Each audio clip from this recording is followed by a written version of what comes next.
thank you all for being here this afternoon. We do have a lot on our agenda, so maybe that'll make us think about skipping a month next time it comes up. But so I have to ask for everybody's patience, and we'll try to get through this as quick as possible. Let's start with roll call. My name is Deborah Carter. Linda Camp.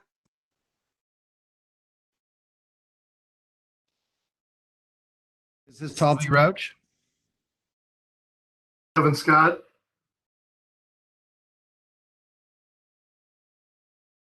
Ted Adam Zimmerman. Spector.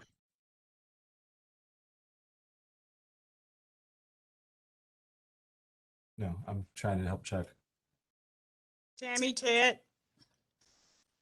Yeah, Ted Zimmerman. And also Chuck is having difficulty getting access.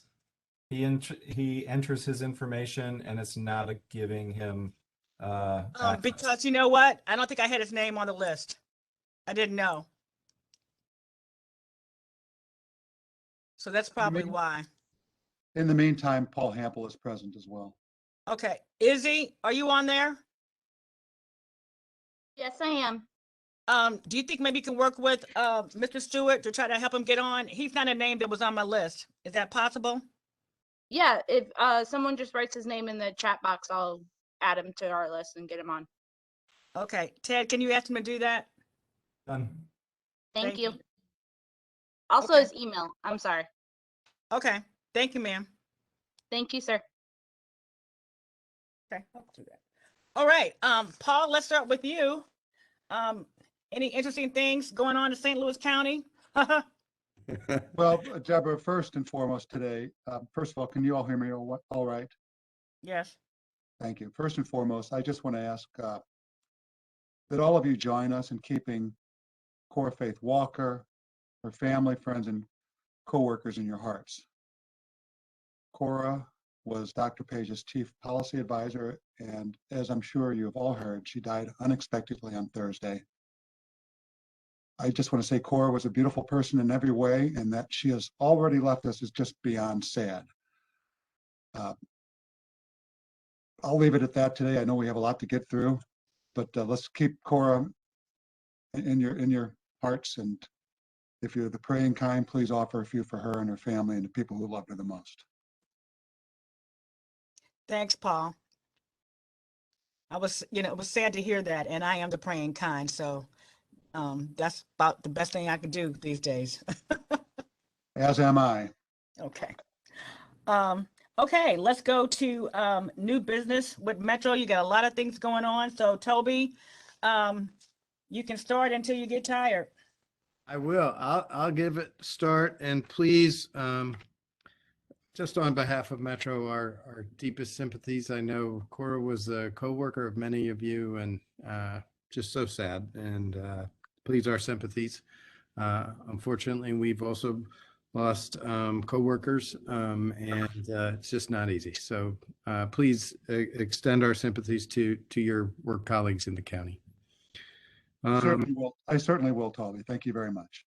Thank you, Paul. So let's start on the Metro pilot of the single car trains. So part of this is really just to kind of show the flexibility that we do have in the system. We want to create a system that is rigorous and flexible. And one of the considerations from a security standpoint has always been, is there a possibility to doing a single car, therefore having a car that is much easier to secure? And so we are running that pilot right now, just for a short period of time, for a 2-week period. You'll still see some 2-car train sets at certain times of rush hour and so on. When we know we have ridership that needs it, we will put it on, of course.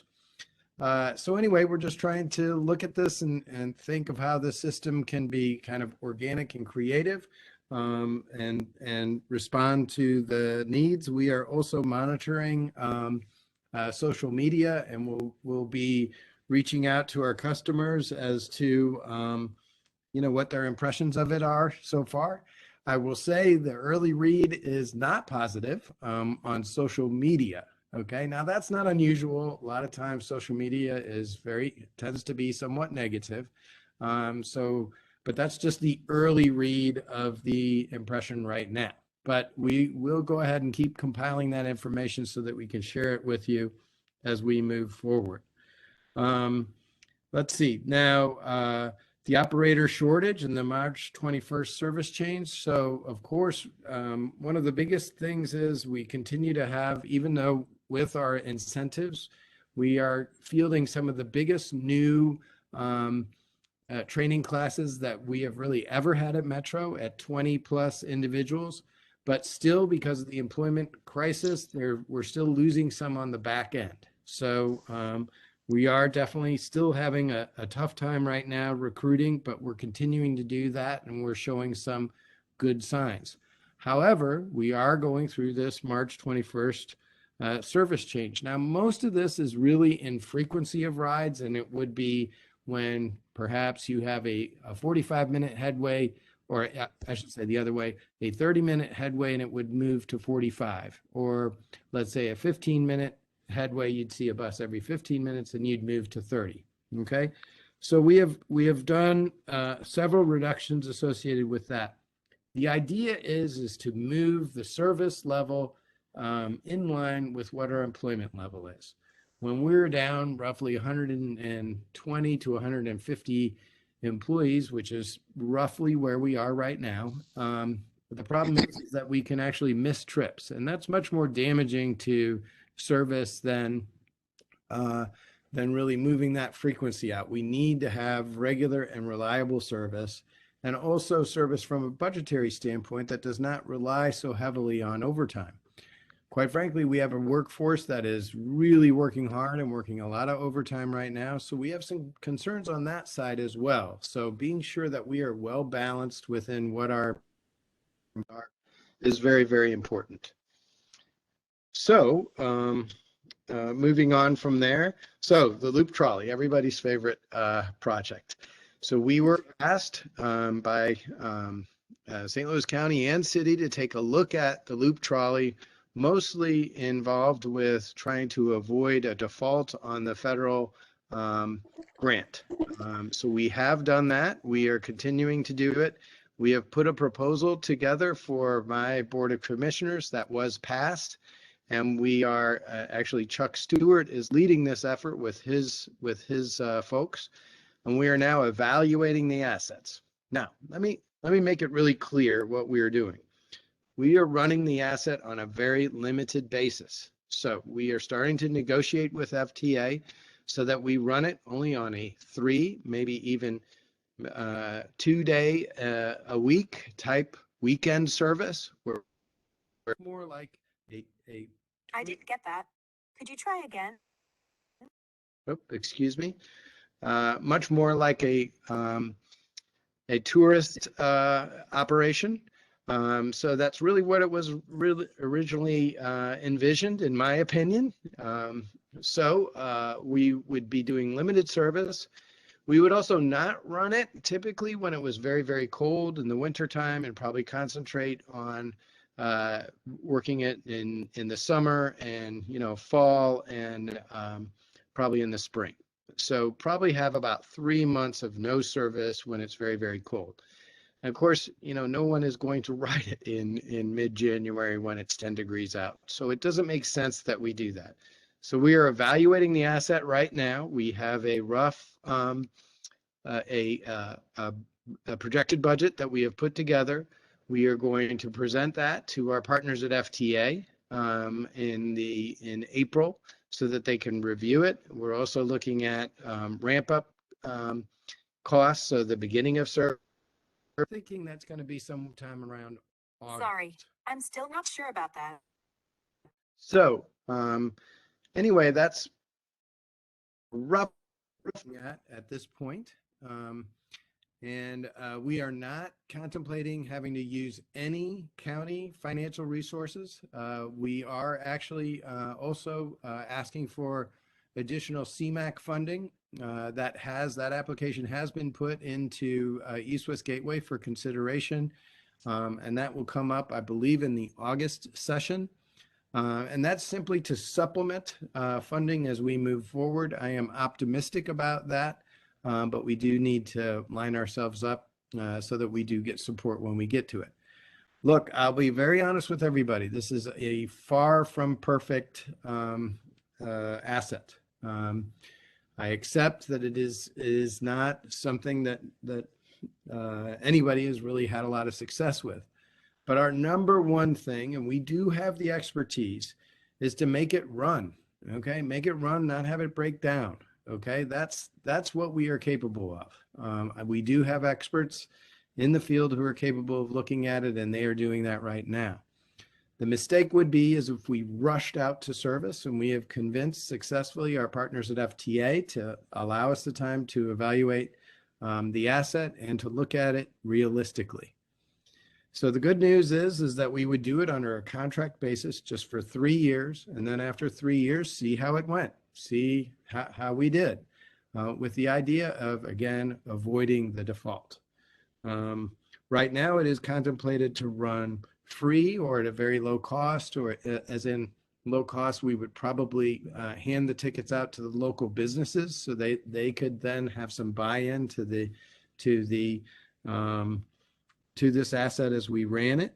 But that's really where we are right now. So I'm going to pause just to be sure if there's not any specific questions about that. Well, Toby, I just have 2 questions. Yep. While we're on this, everyone who is interested or is paying attention to anything with the loop trolley has one question. Is it going to go anywhere?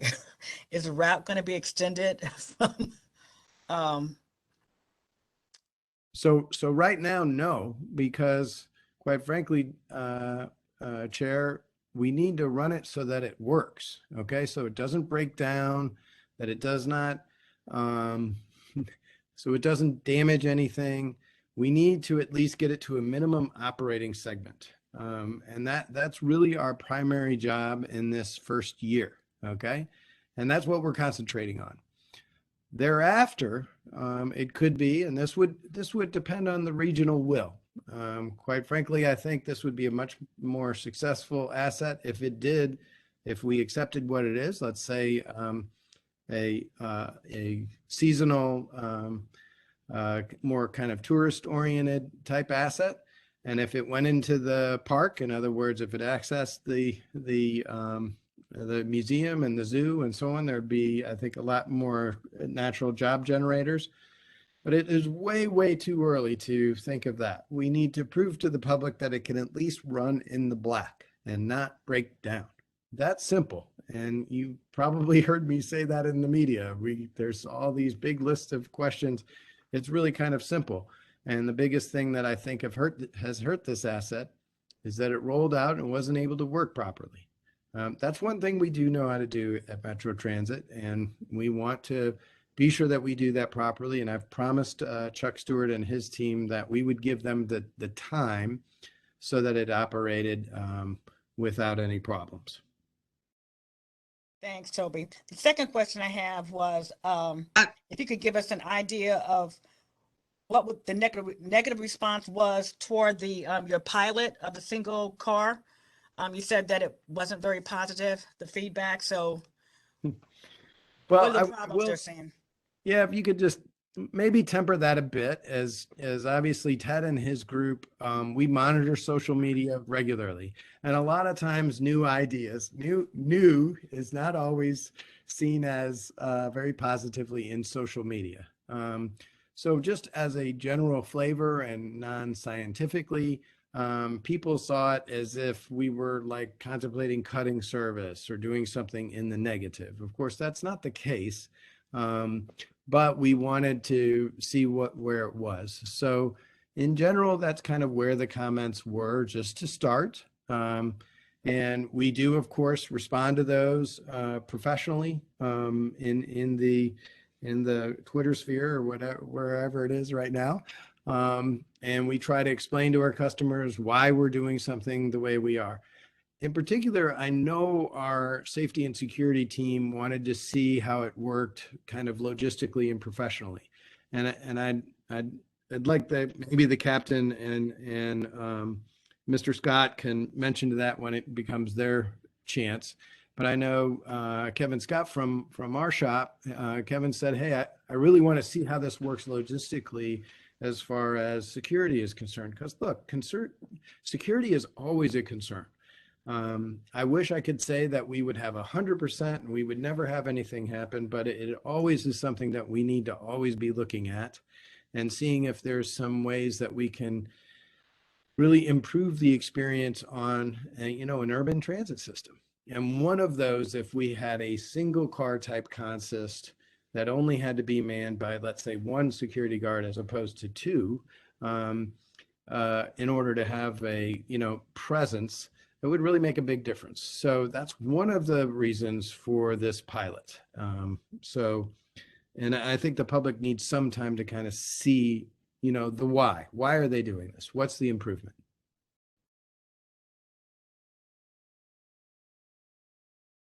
Madam Chair, Colby? Oh, hello. Linda Camp, back to the loop trolley. Mhm. Will we have to train special operators for that since we got such a shortage now? Yes, so there are existing operators who actually were retired Metro operators who had fulfilled that before. We've reached out to them, and there is some interest, as it's a really nice extra job for a retiree. And then we have the benefit where it is a retiree instead of taking a position from somewhere else. So we're investigating that, but that's the strategy.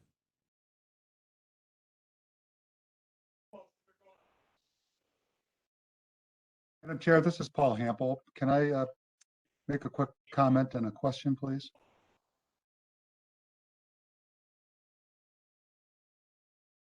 I take it that's a yes. Colby, I applaud the plan. I think it makes great sense. I especially think that it's, I like the creative initiative of handing out tickets to business owners. I think you're being realistic about what the trolley can be, given a chance to operate without breaking down. And so I think that's a solid plan, and I support you for it, and I wish you the best. I did have a question. Have you had to, Ms. Camp just asked a very good question. Mine sort of piggybacks on that a little bit. I was going to ask, have you had to hire any trolley experts, so to speak? Not that that wouldn't be called for, but in addition to these riders, have you had to hire anyone who specializes in repairing these, or did you sort of inherit that with the trolley itself as it already was constituted? Right. So we do not have to do that right now. And believe it or not, traction motors, even the ones that exist on current Metrolink, are not that radically different than the ones that exist. So one of the things, or one of the benefits that we have, is that one of the problems that the existing trolley assets have, and I'm sorry to get a little technical, were in what's called the trucks or tire profiles. Okay, and that is a very specialized profile that we do know how to work on.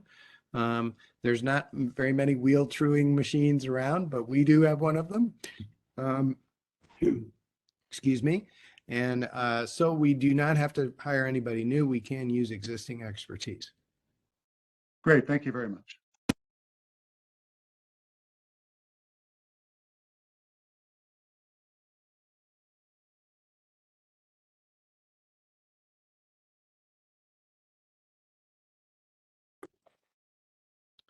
Okay, I'm going to keep moving, Chair, if that's okay, down your. So I will point to till I get Mr. Stewart on here. I'm going to ask for everybody to look at system performance, the overall performance of Metro Transit. This is under that tab in your book, known as system performance, specifically page 1. Okay. I'm going to talk very generally about this, but at this point, year to year, we're showing some issues with actually kind of increases in of about 14 or 15%, but that's from COVID year to COVID year. Okay, so now year over year we're seeing kind of a COVID effect to COVID effect, but that's good news in that we're continuing to start to build our ridership. Okay, with obviously the goal of trying to get to a sustainable ridership that we can move on and run our system without too much subsidy. Most important is when we see things like when we see the effect of gas prices. $4 a gallon is a big pivot point for us. And we saw this kind of activity back in 2008. And you may recall there was a spike in gas prices at that time. And we saw a corresponding spike in how our ridership went. So we are looking forward to, hopefully, in April, on April the 18th, possibility of the mask mandate being removed from transit and also moving slowly back to regular revenue service. Now, we are moving out of typical when we do have a slowdown period in the winter. The dead winter months tend to be a little slower. And we are starting to recover from a fundamental ridership standpoint. I would say right now, in general, our ridership compared to pre-COVID is we have right around 38 to 39% down on a pre-COVID basis. Okay, so we're slowly recovering. You may recall at the worst, we were down close to 60%. 60% on Metrolink and closer to 55% on Metro Bus.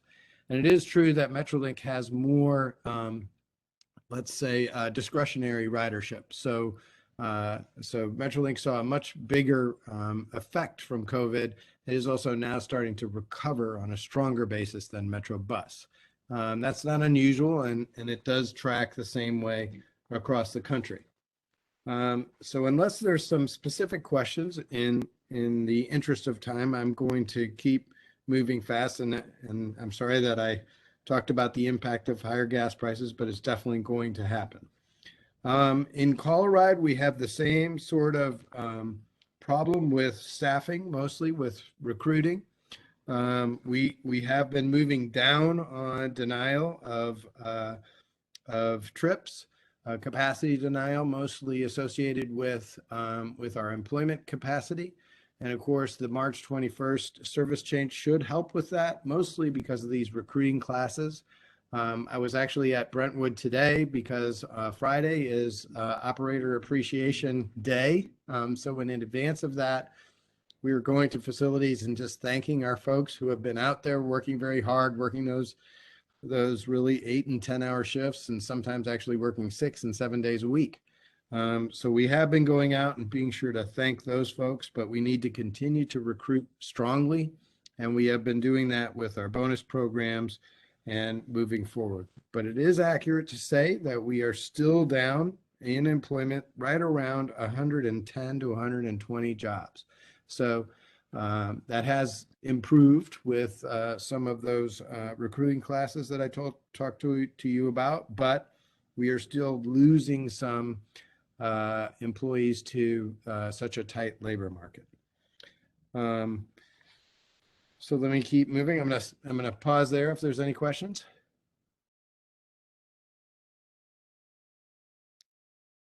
Nope. Talby, there's not, but permit me to tell the group that I have to cut away for another meeting. So I'll take that opportunity. Thank you very much. All right. Thanks, Paul. Good to see you. And this is Izzy from the county executive's office. I don't think Deborah has access. So if you need anything, let me know. She might have got booted off or something, but I'll check with her. All right. Thank you, Izzy. I'm just going to keep powering forward until somebody tells me to stop. So let's hope that she gets back on. Hey, Talby? Uh-huh. Talby? Yeah. Linda Camp, before you move on, the capacity denial with the ADA riders, is that not an issue with the federal government? It is. So obviously we try to, we do report any denials, especially of ADA, and we do that regularly, just like everybody else in the country, Linda.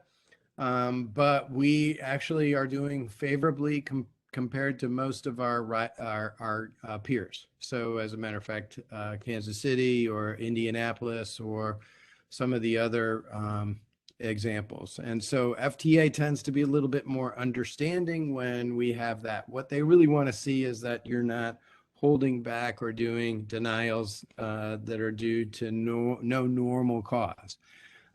So since they have seen some of our recruiting efforts and our pay rates as being reasonable, they do find our denials okay. Now, we're not accepting that. I'd like to move to zero denials, quite frankly.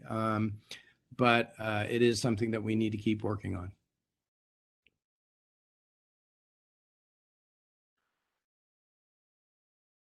Okay.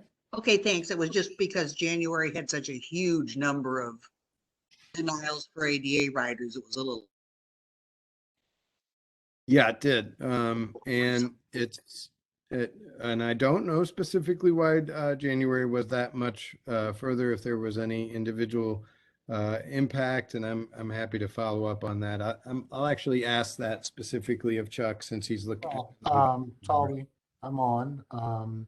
Oh, there's Chuck Stewart. That's very That good. is it's a big number, but it's kind of consistent. Actually, the number is going down from the previous month.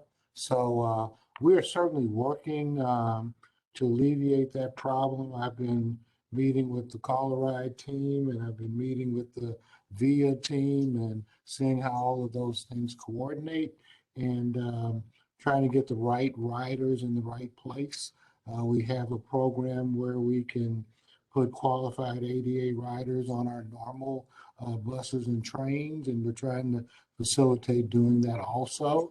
We're training people to be able to use our fixed route service, so that so there's some opportunities there definitely for us to fix that.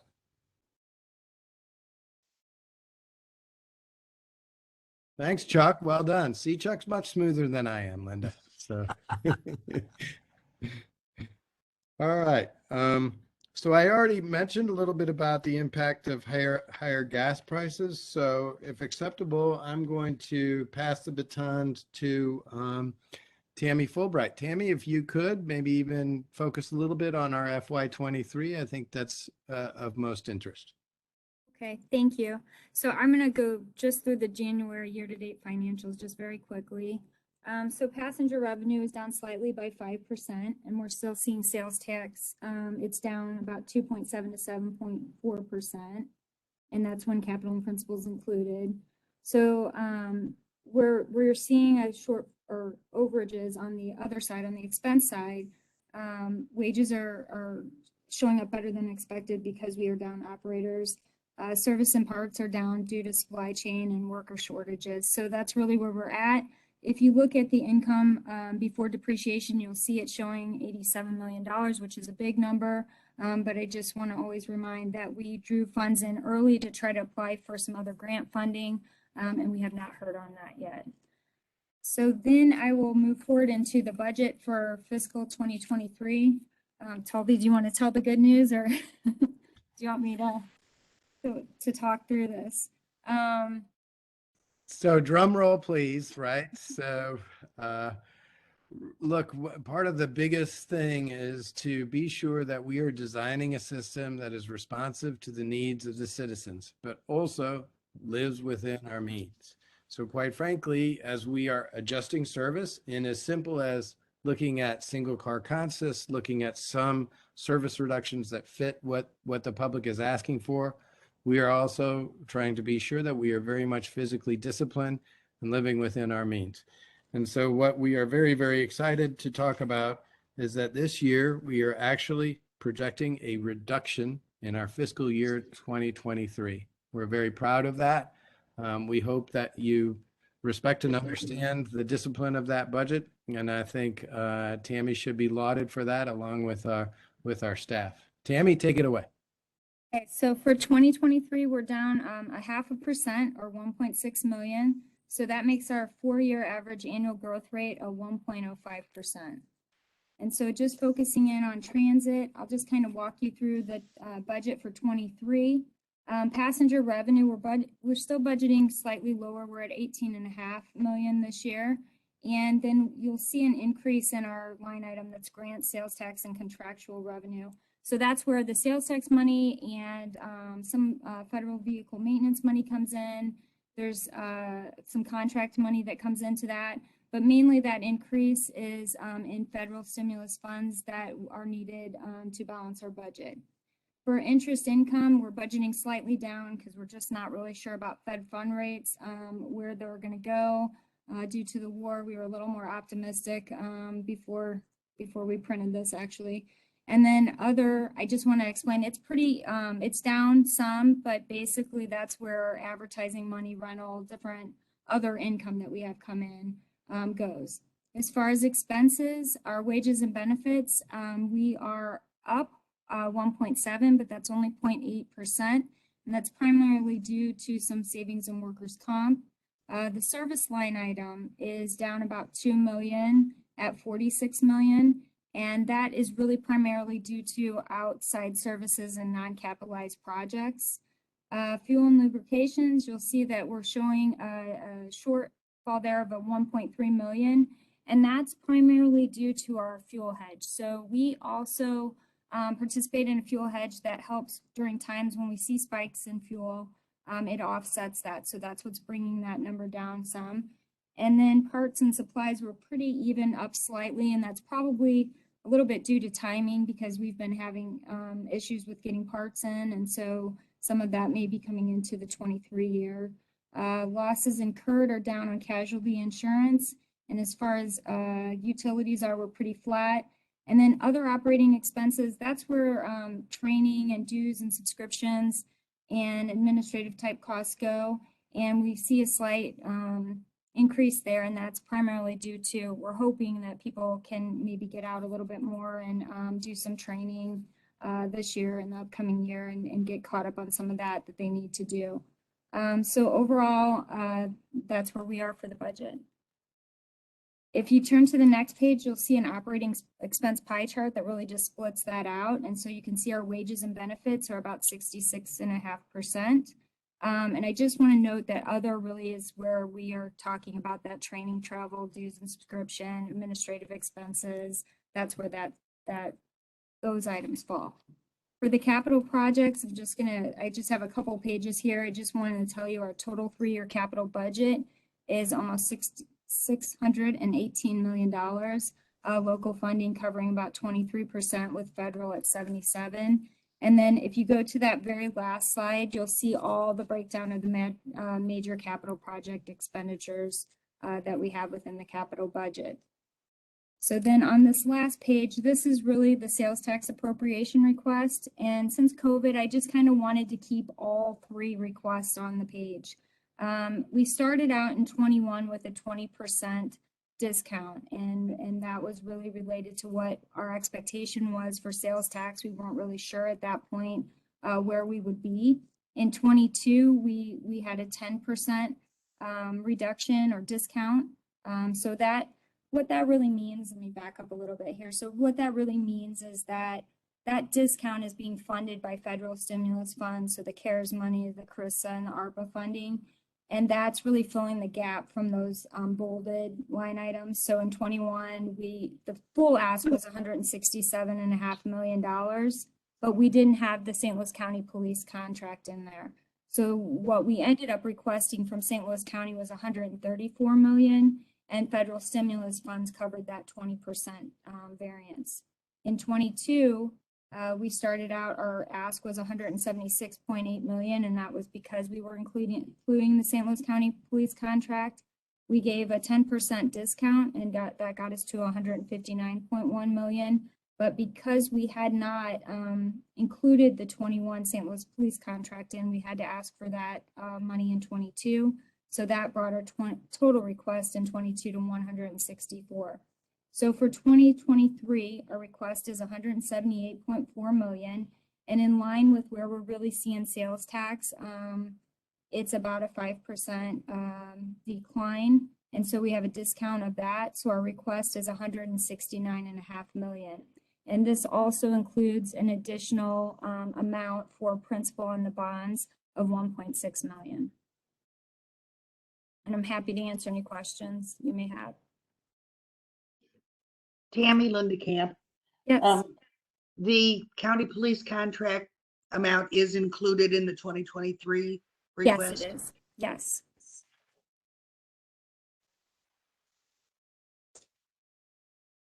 And I want to note one thing. So Tammy does consult with Paul Kreidler, the budget director from St. Louis County, on these projections as far as where we think the discount is going. So it makes logical sense. I think it's fair to say that Paul concurred with these rates. Tammy, thank you for nodding. And That's correct. and that we, as far as the budget is concerned, we think these are easily obtainable, and we can live by this request. We're very excited and would very much appreciate the commission's endorsement of this budget.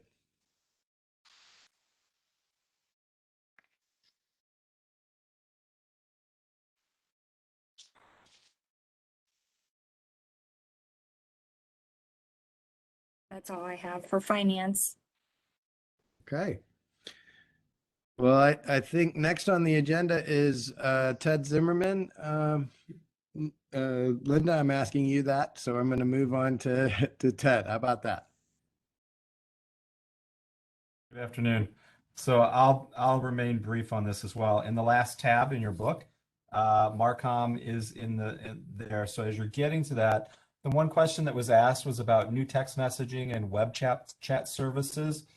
The text messaging and web chat service that we have in place has been in place actually since October of 2018, just prior to the pandemic. And that chat service that we use, it gets approximately 3,000 to about 3,500 chat conversations every single month. So it's a very popular piece. We did utilize it to help in bad weather as well in order to extend our customer service section inside of our business. And so that works really well. It's actually on our website as well as in some of our other mobile devices too. So just to kind of give that as an update there.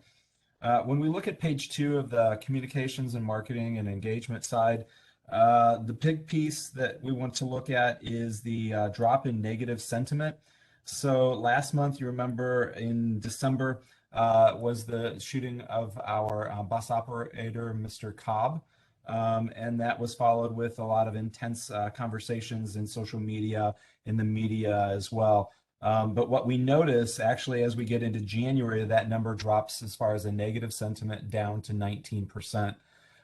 If we go back and focus this, and my benchmark is really February of 2020, 2021 when Mr. Cook was shot. We see that there's a large increase in negative sentiment there, but it drops in the March section. So there's a lot of benefits or ways that we see this happening is number one is the law enforcement efforts that we have with our public safety team. They're solving these crimes in a very quick fashion with our partners. And so we see that positive side coming out. Also in January, we saw, the West End, Central West End Metrolink station was completed at that point in time. We also saw multi-million dollars being given to St. Clair County Transit District on our Metrolink side to build a new transit center over there. So we see that those positives actually have help us improve where we're seeing in our sentiment. The other pieces, we're seeing the same trends that we've seen in the past as far as our digital side. Our click-through rates are above par when we see as far as industry standards. Our highlights, we wanted to make sure and continue to make sure that our customers know that our system is safe and clean.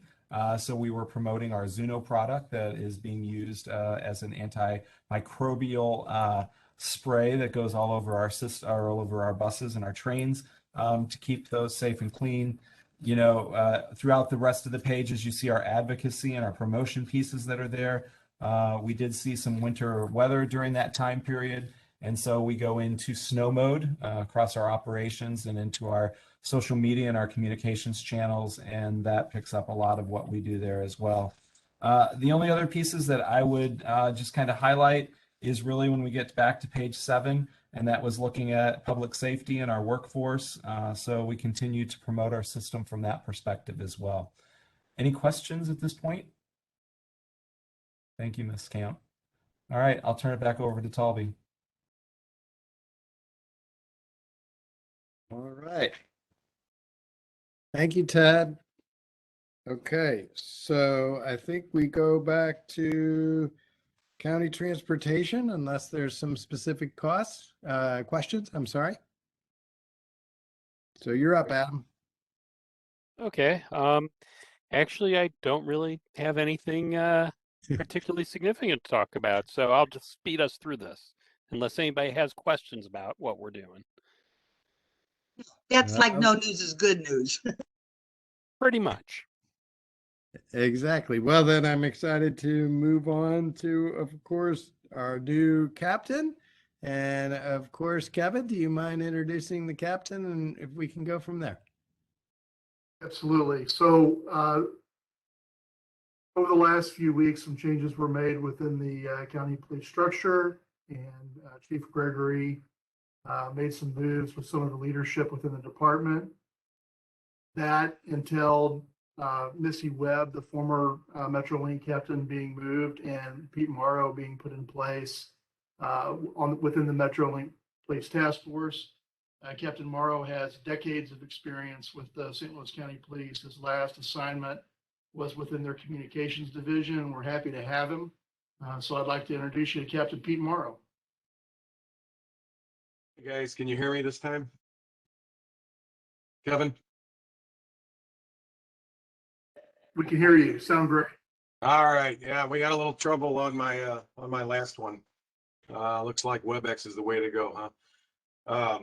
Well, it's my pleasure to be here. I have to tell you that that Kevin Scott has taken care of me from the jump. He and I met on day one before I even got to the building, and we started talking about what's going on, through transit. And this is week number 4 that I've started. And I'm little by little meeting the groups that are all related to the line. Okay. And as far as law enforcement goes, it's a good feeling. I met with Kevin and his group, and I knew everybody in the room. I guess that's what happens when you're around a while. I have 27 years with St. Louis County. It's a background. And St. Louis City, my counterparts in my building here, I've known the lieutenant for a good 20 plus years as well. So this is working out very well. And I think Mr. Zimmerman brought up something about investigations getting handled. I can see why, because everybody's talking to each other. I'm seeing that immediately. I'm seeing that the communication is on point. So my last stop will be, well, not my last stop, my next stop will be with St. Clair. I'll be meeting with Lieutenant Peters on Thursday. So little by little, we're getting there, and I am happy to be here.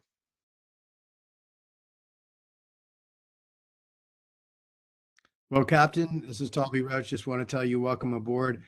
This is really a representation of how we really do this right, and that is through rigorous relationships.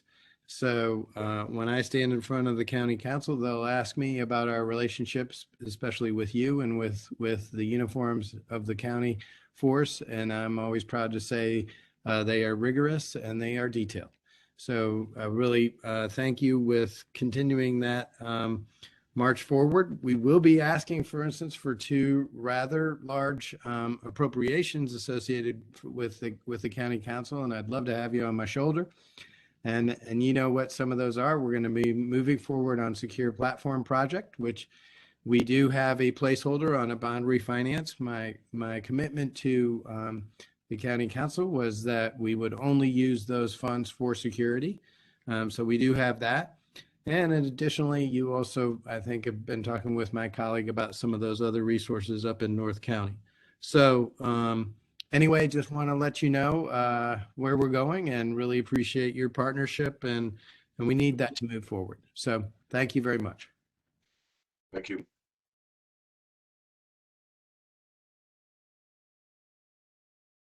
I'm not sure what you told me. Do you want me to continue or? Yeah, are you reporting on the Chestnut Hill system or Chestnut Health System?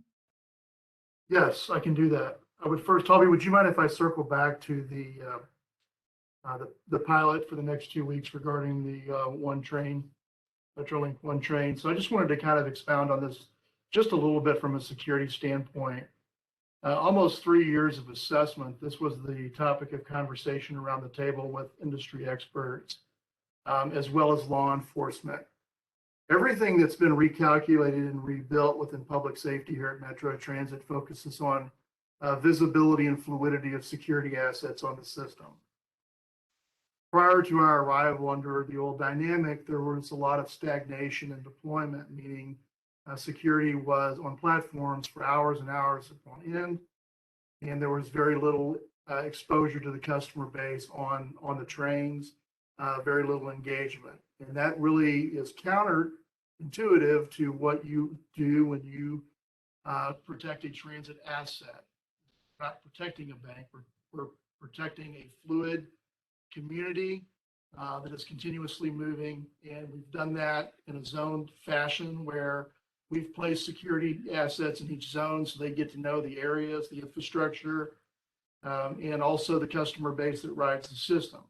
That being said, in a two-car dynamic on Metrolink, where the second car couples to the first car, there is no pass-through method. So a security officer would have to get off the first car and move to the second car in order to get on, all right? And quite frankly, most of the misconduct that we observe and we deal with happens on the second car, as far away from the operator as possible. So we asked for consideration and what would it look like if we used a one-car train in order to move security on and off more efficiently. At the end of the day, safety and security has been the hot topic of conversation for many years regarding Metrolink, and the visibility of security, encountering security, the engagement, the effectiveness of dealing with misconduct. So we asked to see what this would look like, and we think that we can effectively enhance security visibility on the trains, all while decreasing or continuing to decrease the number of misconduct incidents that we deal with. So this was thought out for a long time. This wasn't something that we just jumped into. Mr. Roach and leadership granted this 2-week pilot so that we can just see how things turn out. Change is difficult.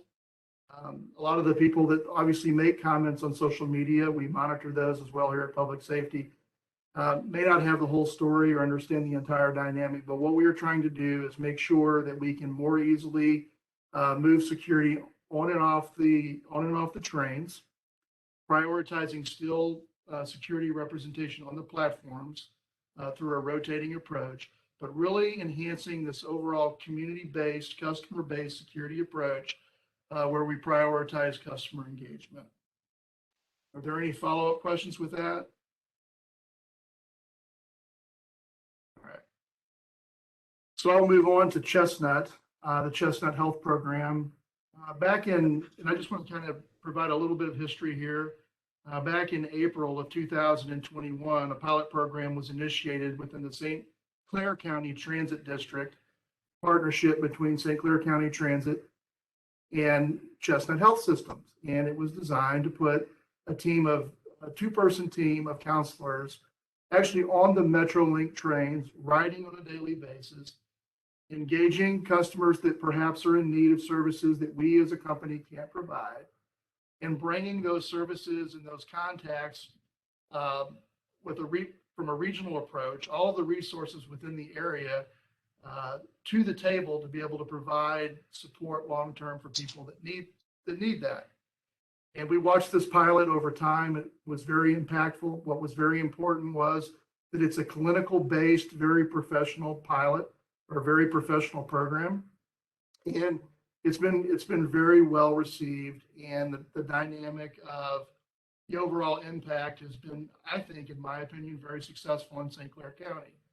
So we went to Bi-State's Board of Commissioners and we asked for funding in the tune of $435,000 to expand this very business model to specifically focus on the Civic Center Transit Center, which is adjacent to the Enterprise Center, the hockey stadium, as well as the North Hanley Transit Center. The difference between the two programs, the one that was started in St. Clair County and the one that is being pushed over onto the Missouri side, is that the teams in Missouri at Civic Center and North Hanley will be static at those two major transit centers. Both major modes of transportation feed in, both bus and rail. The customer base is intertwined, and we feel like that it can be most impactful at those locations. So where we are at this juncture is that on February 7th, we deployed a 2-person team at Civic Center, and we are working to fill our obligation also at North Hanley. We just hired today the second person on the 2-person team designated for North Hanley. So we, over the next 30 days, will be fully implementing the Chestnut Health presence at North Hanley as well. Now, we operate through 3 major subdivisions, political subdivisions, but we are one fluid transit system. And so it's very important that the services that we provide in a certain section of the alignment are consistent throughout the entire system. So we're very excited about it. We went to Bi-State, of course, and asked for funding for the Civic Center in North Hanley for a 1-year pilot. Those field deployments now are going to be fully implemented. And my next priority is to take how we collect data.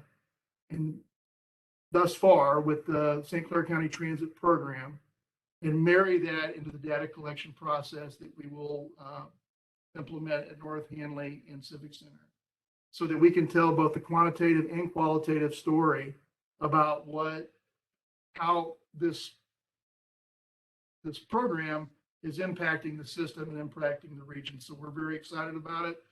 We're moving forward on Monday morning with the implementation of a new data platform. We've worked with some individuals from the St. Louis University to talk about the qualitative and the side. And so we are very, very excited about where we are at this point. So Ms. Camp, do you have any questions? No, you've answered most of them, I think. Very good. Anyone else have any questions about Chestnut? I offered this to our Board of Commissioners, and I will also offer it to the commission. Anyone that would like to come out and spend time with our teams and embed to see what they do on a daily basis, we would be more than happy to host you. So just similar to what we did with the public safety tour that a number of the commission members participated in, we would be happy to do the same thing with Chestnut. It's hugely important to have regional buy-in in this program. I also will add, we've also gotten a number of calls, interested calls from interested parties in other transit companies from around the nation. We just met with Chicago, their leadership team, and we are next week meeting with Long Beach, California.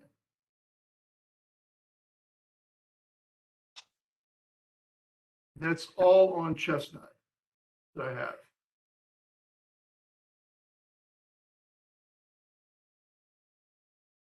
Did we want to talk about, I don't know, do we want to talk about the fourth quarter incident report that we published and sent to the commission? Yeah, Kevin, Linda Camp again. I am not getting those reports. I apologize. We sent those out to the chair, and we will make sure that we copy everybody on that email. So we're dependent on the chair to send those out, but we will make sure that gets done. Yeah, hi, Kevin. This is Mr. Cotter. I don't get those reports either. Okay. We will make sure that we get those out to the commission. Let me explain to you. My email account has been hacked. So I'm in the process of setting up a new email account, so I can't get any of my old emails. None of them. They have taking command of my email address. I can't reach my contacts or anything. So I'll have to give you another email. Okay. If you'll put if you'll put your emails in the chat, I will make sure that we get a copy of the fourth quarter incident report sent out. Okay, I'll do that.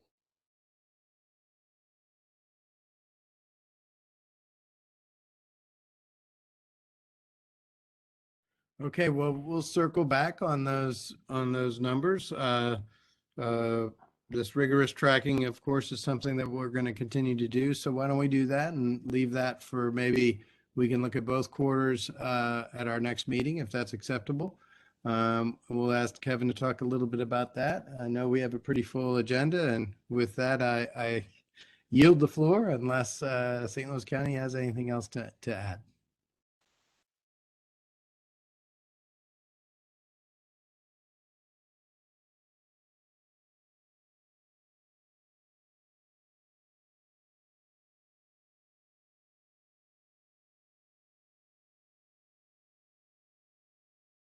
We want to talk about the reports. Is that what we wanted to do? I'm sorry. No, I Move forward. Yeah. I think, Kevin, we'll do that next time, if that's okay. Yes, sir. So that so the commission can have them in hand. I was going to, I think we're finished with our portion of the presentation, unless Kevin, you had something to add. Are we good? No, sir. We'll get those both quarters out to the commission and do that next time. Okay. All right, great. Since I'm not hearing from Chair Carter at this point or from Ms. Camp, I think we're done on our side. I'd like to be excused by somebody from the county, if that's okay. I can do that. Okay. I can release you. And I guess our next meeting is the 11th, and somebody from Izzy, you'll set us up with the video conference? Yes. And if anyone needs to be added from your team, Talby, please let me know. Yeah, Izzy, I apologize. So obviously Charles that's Stewart, fine. of course. So It's for when IT's on the call anyway. But Okay. just let me know. Deborah has my email. So we're all good on our side. all right. Thank you so much. I appreciate it. Everybody have a good, safe evening. You too. Thank you. Goodbye. Bye.